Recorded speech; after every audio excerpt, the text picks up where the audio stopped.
அன்பான நேயர்களே, காலை வணக்கம்.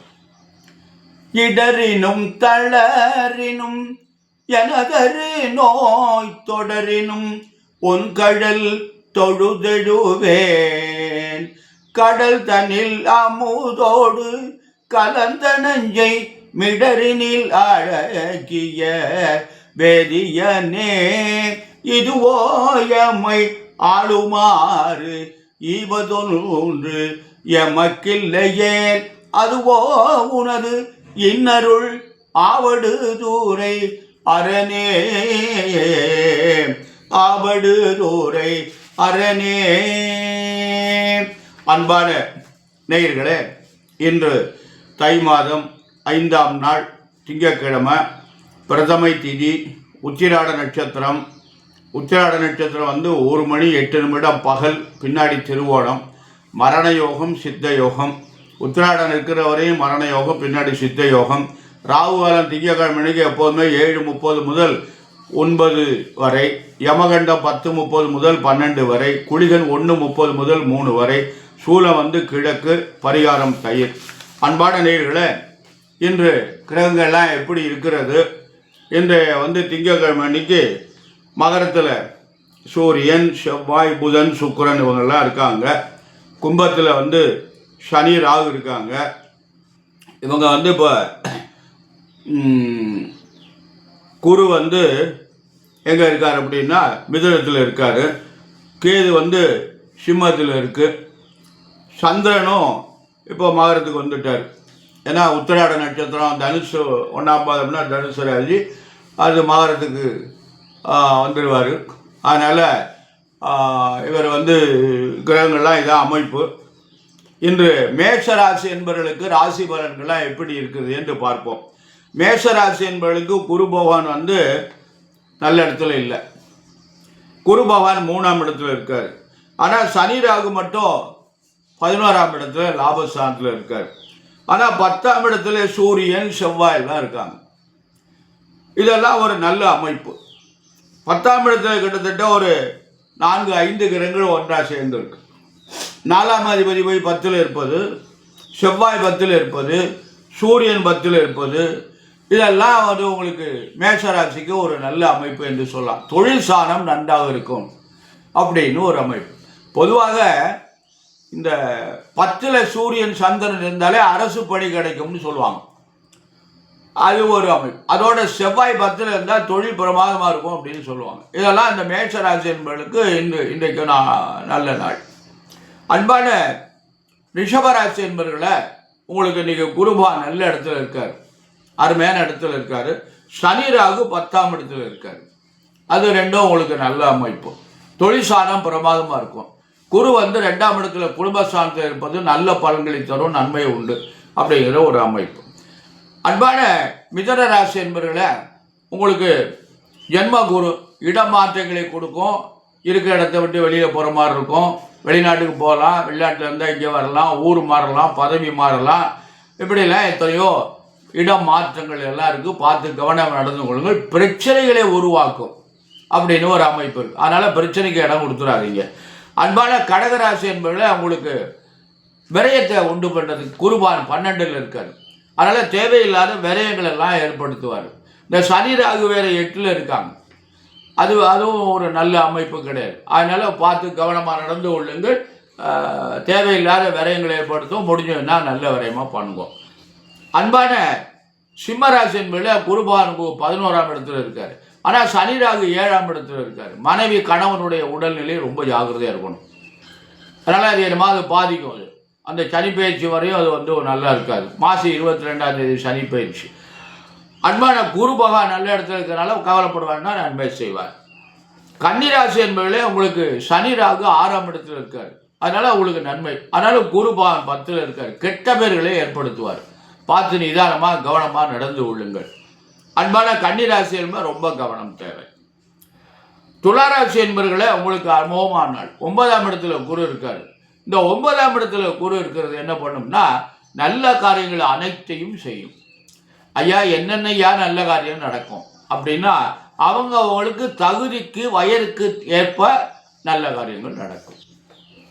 இப்போ ஒரு 15 வயசு பையனா நல்லா படிக்கலாம், ஒரு 22 வயசு பையனா வேலைக்கு போகலாம், 27ன்னா திருமணம் நடக்கலாம், 35 வயசுக்கு மேலேனா வீடு கட்டலாம்.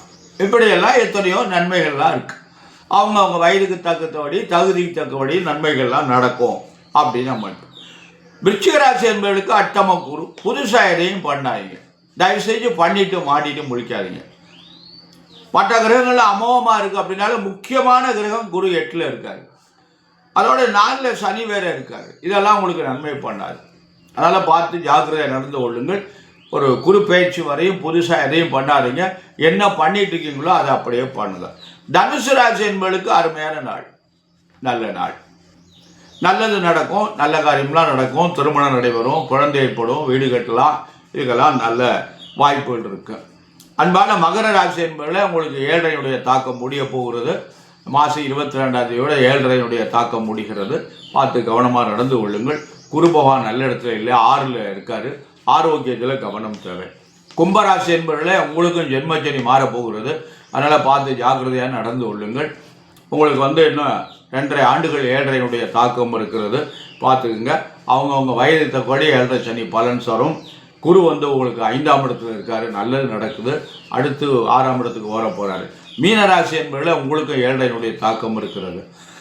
இந்த விரைச்சனி முடிஞ்சு அடுத்து ஜென்மத்துக்கு வர போகிறாரு, அது கவனம் தேவை. இன்னும் 5 ஆண்டுகள் சனியுடைய 7 பகவானுடைய காலங்கள் இருக்கிறது. உங்களுக்கு குருபான் 4ல் இருக்கு, அடுத்து 5ஆம் இடத்துக்கு வர போகிறாரு. பையாயிரத்துலேருந்து 1 ஆண்டுக்கு குரு நல்ல பலனை தருவார்.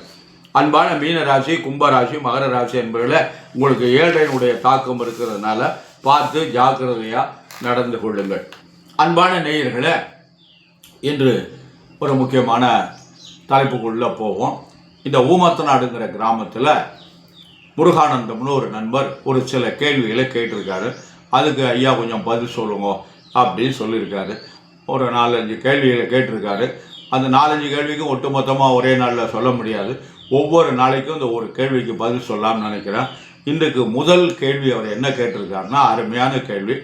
ஆலயங்களில் தீபம் ஏற்றுகின்ற முறை எப்படி ஐயா, ஆலயங்களில் நம்ம பக்தர்கள் தீபம் ஏற்ற வேண்டும் என்ற கேள்வியை அவர் வைத்திருக்கிறாரு. ஒரு அருமையான கேள்வி. நிறைய கேள்விகள் கேட்டிருக்காரு, ஆலய வழிபாடை பற்றியெல்லாம் நிறைய கேட்டிருக்காரு. அந்த ஆலயங்களில் தீபம் ஏற்றுகின்ற முறை என்ன அப்படின்னு சொல்லியிருக்காரு. முதல்ல ஆலயங்களில் தீபம் ஏற்ற வேண்டும் என்றால் இறைவனுக்கு அருகாமையில் இருக்கின்ற தீபங்களில் தான் தீபத்தை ஏற்றுவது வழக்கம். திருவாச்சி விளக்கு என்று சொல்லி முகப்புல நிலைய வடிக்கு பக்கத்தில் சரவிளக்குன்னு சொல்லுவாங்க, திருவாச்சின்னு சொல்லுவாங்க, அந்த விளக்கில் ஏற்றலாம். கண்ட இடங்களில் ஆலயங்களில் விளக்கு ஏற்றுவதற்கு சாஸ்திரத்தில் இடம் இல்லை. கண்ட இடங்களெல்லாம் தீபம் ஏற்றக்கூடாது. கால்படுகின்ற இடங்கள் எல்லாம் தீபத்தை ஏற்றும். தீப ஜோதி அது தெய்வத்துக்கு ஒப்பானது. தீபம் ஏற்றுவது தெய்வந்தான், மகாலட்சுமி என்று சொல்வது. அதை கால் மிதிக்கின்ற வாசப்படியிலெல்லாம் தீபம் ஏற்றுறாங்க. அதெல்லாம் ஒரு ஏற்றுக்கொள்ள முடியாத ஒரு சூழல். அப்படியெல்லாம் ஒரு கருத்துக்கள் இருக்கிறது. அன்பான நேயர்களை, அந்த தீபம் ஏற்றுகிறது இப்போ சில டவுன்லலாம் ஒரு கோயிலில் என்ன சொல்லி பார்த்து கேட்கலைங்கிறதுனால அவங்க என்ன பண்ணிட்டாங்கன்னா, ஒரு பெரிய ஒரு ஸ்டாண்டு ஒன்று அமைச்சு அதில் தகரத்தில் அதை வச்சு அதில் விளக்கேற்றுங்கோ அப்படின்னு சொல்லி அவங்க வாட்டுக்கு அதில் விளக்கேற்றி அகல வச்சு விளக்கேற்றிட்டு போயிடுறாங்க. அப்புறம் சாயந்தரம் ஆனோடனே எல்லாத்தையும் சுத்தம் பண்ணி வச்சுறாங்க. இப்படியெல்லாம் ஒரு நிகழ்வு நடக்குது. நீங்கள் ரொம்ப கோயிலில் விளக்கேற்றுவதற்கு எண்ணெய் இல்லாமல் தடுமாறுறாங்க. அந்த கோயிலுக்கெல்லாம் எண்ணெய் வாங்கி கொடுக்கலாம். நீங்கள் வாசப்படியிலையும் சுற்றி வரவும் எலும்புச்சம்பளத்தையும் நறுக்கி தீபத்தை போடுறதை விட இந்த தீபம் ஏற்றுவதற்கு வழி இல்லாமல் இருக்கின்ற ஆலயங்களுக்கு தீபத்தை ஏற்றி கொடுத்தீங்கன்னா எல்லா தோஷமும் நிவர்த்தி ஆகும். அதனால் கண்ட இடங்களில் தீபம் ஏற்றாதீங்க. 1. 2வது, எலும்புச்சம்பளத்தில் தீபம் ஏற்றணும்னு சொல்லி எந்த சாஸ்திரத்திலையும் என்னுடைய வயதுக்கு எனக்கு தெரியலை, நான் சாஸ்திரம் படிக்கலை, பெரியவங்க அது மாதிரி சொல்லலை, அனுபவத்தில் இருக்குது, அந்த மாதிரி இல்லை. இது இப்போ ஒரு 15 ஆண்டுகளாக தான், ஒரு 10-15 ஆண்டுகளாக அதிகமாக ஆட்டி படைச்சிக்கிட்டு இருக்கு இந்த எலும்புச்சம்பழ தீபம் ஏற்றுறது. எலும்புச்சம்பழ தீபத்தோடு மட்டும் இல்லை, தேங்காய் மூடியில் தீபம் ஏற்றுறாங்க. அதெல்லாம் மாபெரும் குற்றம். இதெல்லாம் இந்த குறிகாரர்கள் சொல்லுவது.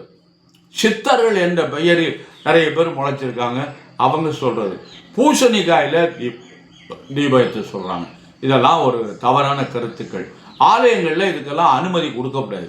படித்த நல்ல அந்தணர்கள் சிவாச்சாரியர்கள் இதுக்கு அனுமதி மறுக்கணும். கண்ட இடத்துலலாம் தீபாவளி. ஆனால் அவங்க சொல்ல மாட்டேங்கிறாங்க. ஏன் சொல்ல மாட்டேங்கிறாங்க? நமக்கு என்ன ஏற்றிட்டு போகிறாங்க, நம்ம கெட்ட பேர் வரும் நமக்கு அப்படின்னு பயப்படுறாங்க. அப்படிலாம் இருக்கக்கூடாது.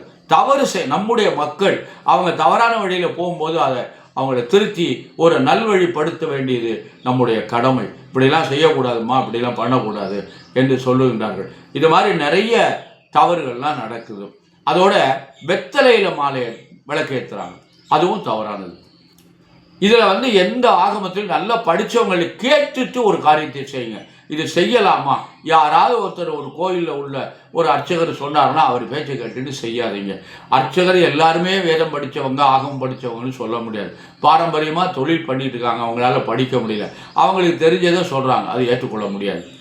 அதனால் நான் யாரையும் தவறாக குறை சொல்லலை. நான் ஆகமம் படிக்கலை, வேதம் படிக்கலை, எனக்கு ஒன்றுமே தெரியாது. அதனால் அனுபவத்தை வச்சு நான் சொல்கிறேன். அதனால் நீங்கள் அந்த தீபம் ஏற்றுகின்ற முறை இருக்குது பாருங்கள், அது ஆலயத்தில் கண்ட இடத்துல வாசப்படியில் தீபம் ஏற்றப்படாது.